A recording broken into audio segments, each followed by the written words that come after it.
Okay, so hello everyone and welcome back to my YouTube channel CA Vaibhav Vashisht, a channel where you will be getting all the classes of your economics and business studies at free of cost. And not just free of cost, we'll be learning all the concepts of your economics with fun, with examples of some big celebrities and real life scenarios, ताकि आपको किसी भी चीज़ को रटना ना पड़े और आपको इकोनॉमिक्स का हर एक कंसेप्ट अच्छे से समझ में आ जाए। तो बेटा आज हम क्या देखने वाले हैं? बेटा आज हम समझने वाले हैं, देखने वाले हैं गवर्नमेंट डेफिसिट, या मैं कह दूं बजट डेफिसिट के बारे में। तो बेटा अभी तक हम जो भी देख के आ चुके हैं, हमारा कंपोनेंट्स ऑफ गवर्नमेंट बजट में बजट रिसीट्स क्या है, बजट एक्सपेंडिचर क्या है, कितनी तरीके की बजट रिसीट्स होती है, उसके अंदर भी non tax revenue, tax revenue, हर चीज़ हम अच्छे से कंप्लीट करके आए हैं। उसके बेसिस पे हम हमारी आज की क्लास समझने वाले हैं। सो आई होप आप हमारी सारी क्लासेस रेगुलर देखते हुए आ रहे हो। अगर आप पहली बार हमारी क्लास में आ रहे हो तो बेटा जाके हमारी शुरू से क्लासेस देखते हुए आओ, ताकि आपको चीज़ें अच्छे से समझ में आए और आपको और क्लैरिटी रहे चीज़ों की। तो बेटा हमने देखा था हमारे कंपोनेंट्स ऑफ गवर्नमेंट बजट में एक होता है बजट रिसीट, एक होता है हमारा बजट एक्सपेंडिचर। अब उसके बेसिस पे हम समझ लेते हैं कि बजट कितने तरीके के होते हैं। तो बेटा बजट आपके 3 तरीके के होते हैं। एक तो होता है बैलेंस्ड बजट, जहाँ पे आपका budget receipts is equal to होगा आपके बजट एक्सपेंडिचर के, यानी कि गवर्नमेंट का जितना एक्सपेंडिचर हुआ उतना ही गवर्नमेंट की रिसीट्स भी हो गई। आप लोग वैलेंटाइंस डे पे गए थे, आपने वैलेंटाइंस डे का बजट बनाया था, तो जितनी आपने चॉकलेट रोजेज प्रोमिसेस दिए उतनी ही चॉकलेट रोजेज और प्रोमिसेस अगर आप लोगों को मिल गई तो वो हो जाएगा आपका balanced budget.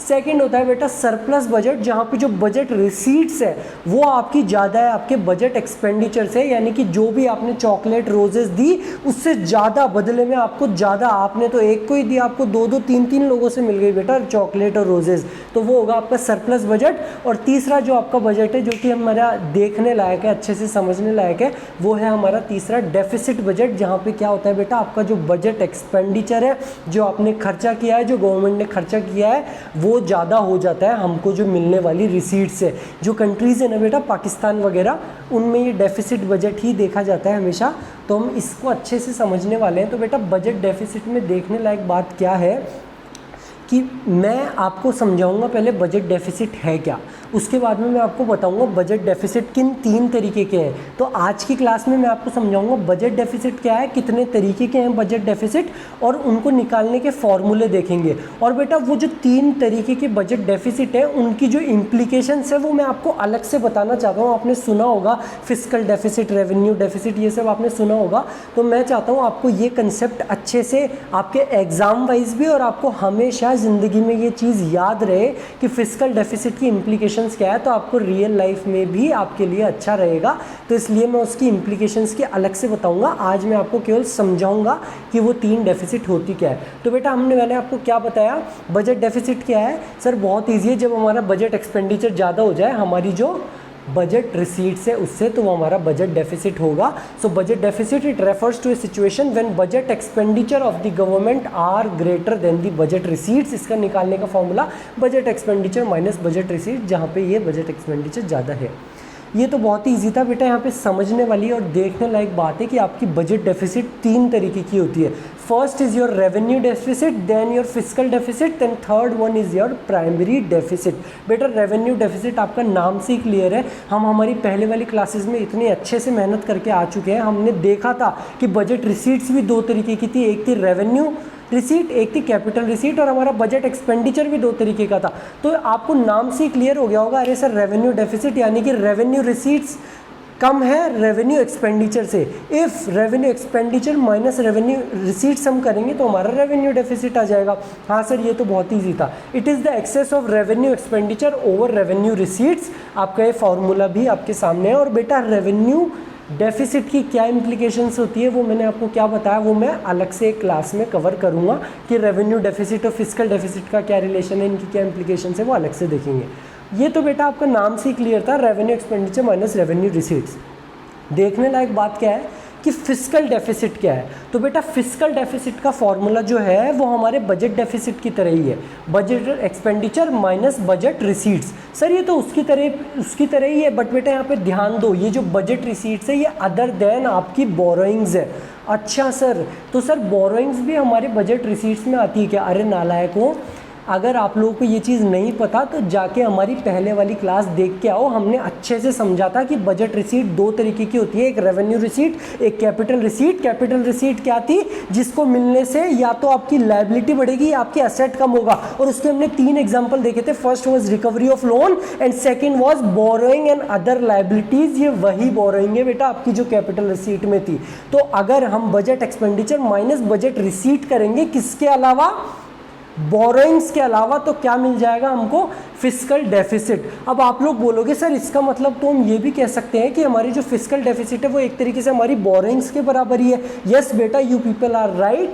So your fiscal deficit it is the estimation of total borrowings by the government, कि गवर्नमेंट को कितनी बोरोइंग्स करनी होगी। क्यों? क्योंकि जो उसका एक्सपेंडिचर है वो उसकी रिसीट से ज़्यादा होने वाला है। बेटा जो पाकिस्तान जैसी गरीब देश है वहाँ पे क्या होता है, जो उनको पैसा मिलने वाला है, जो गवर्नमेंट की रिसीट्स होने वाली है, उससे कई ज़्यादा उसका एक्सपेंडिचर होता है। तो गवर्नमेंट को सोचना पड़ता है कि यार इस एक्सपेंडिचर को करने के लिए हमको लोन लेना पड़ेगा दूसरे देशों से, हमको बोरोइंग्स करनी पड़ेगी, और वो बोरोइंग्स उसका एस्टिमेशन ही क्या है आपका, फिस्कल डेफिसिट। तो हम ये भी कह सकते हैं gross fiscal deficit is borrowings from RBI plus borrowings from abroad plus borrowings from public. हाँ सर ये भी कर सकते हैं, लेकिन सर ये कहीं पे देखा हुआ लग रहा है। तो बेटा जो हमारी कैपिटल रिसीट वाली क्लास थी ये मैंने आपको वहाँ पे भी बताया था। हमने जब हमारे 3 एग्जाम्पल देखे थे, क्या थे वो 3 example, first was recovery of loan, second was borrowings. उस बोरोइंग्स में मैंने आपको बताया था कि गवर्नमेंट कहाँ कहाँ से बोरोइंग करती है। First was your RBI, second was rest of the world यानी कि abroad, and third was public, जिसको दूसरा नाम क्या है, market borrowings. Borrowings from public को मार्केट बोरोइंग्स भी बोलते हैं। तो जो आपको ग्रॉस फिस्कल डेफिसिट है वो आप borrowings from RBI plus borrowings from abroad plus borrowings from public भी कर सकते हो। ठीक है सर, हमको ये चीज़ भी समझ में आ गई। रेवेन्यू डेफिसिट का फॉर्मूला तो बहुत ही ईजी था, नाम से ही क्लियर है, revenue expenditure minus revenue receipts. और सर जो हमारा फिस्कल डेफिसिट है वो है हमारा budget expenditure minus budget receipt, लेकिन बजट रिसीट में हमको बोरोइंग्स को इंक्लूड नहीं करना। और बोरोइंग्स जो थी ना सर वो आपकी कैपिटल रिसीट का पार्ट थी। बजट रिसीट्स 2 चीज़ों से बनता है, एक रेवेन्यू रिसीट एक कैपिटल रिसीट, और इसमें बोरोइंग्स हमारी कैपिटल रिसीट का पार्ट है और वहाँ पे हमको इसको इंक्लूड नहीं करना है। तो क्वेश्चन में ये चीज़ हमको क्या करनी है, अच्छे से ध्यान रखनी है कि बोरोइंग्स को इंक्लूड नहीं करना है, या आपको बोरोइंग्स दे रखी है तो सीधा सीधा वो आपका फिस्कल डेफिसिट भी हो सकता है। और आपका दूसरा फॉर्मूला क्या है बेटा, ये borrowings from RBI plus borrowings from abroad plus borrowings from public और मार्केट बोरोइंग्स। ठीक है सर, ये भी हमको समझ में आ गया। रेवेन्यू डेफिसिट हो गया सर, इजी सा, नाम से क्लियर था। आपका फिस्कल डेफिसिट भी हो गया, ध्यान रखने वाली बात है कि बोरोइंग्स को नहीं लेना। सर तीसरा आपका डेफिसिट क्या है? सो बेटा your third deficit is primary deficit, और प्राइमरी डेफिसिट के बारे में मैं आपको बताऊं तो वो आपकी फिस्कल डेफिसिट ही है। सर फिस्कल डेफिसिट ही है, हाँ बेटा, लेकिन डिफरेंस क्या है फिस्कल डेफिसिट और प्राइमरी डेफिसिट में? बेटा जब पाकिस्तान जैसे गरीब देश ने बाहर के देशों से लोन लिया, बोरोइंग्स की, तो बेटा लोन वो फ्री में तो दे नहीं देंगे, उस पर उनको इंटरेस्ट भी देना पड़ेगा। जो प्राइमरी डेफिसिट है वो उस इंटरेस्ट के बिना कैलकुलेट की जाती है। यानी कि मैं हमारे फिस्कल डेफिसिट में अगर इंटरेस्ट को माइनस कर दूं तो क्या आ जाएगा, क्या मिल जाएगा हमको, प्राइमरी डेफिसिट।